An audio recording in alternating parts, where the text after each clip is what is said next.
Alright, so guys, this is a 2005 Dodge Neon SXT 2.0. And yesterday I was driving on the freeway, and as I was driving, the car like all of a sudden started stalling, and it couldn't drive.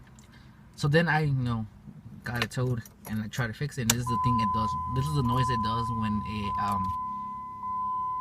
when I try to turn it on.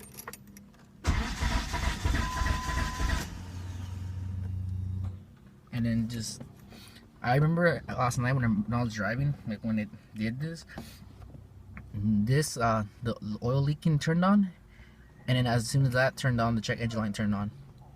And then when I was looking at what the problem was,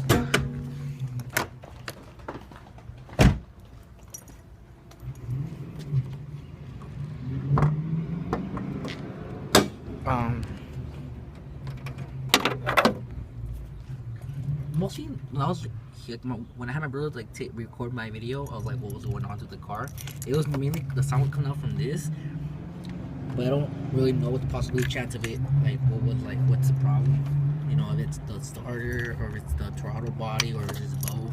But if you guys can help me out, you guys can leave your comments below and just help me out. All right, thank you guys.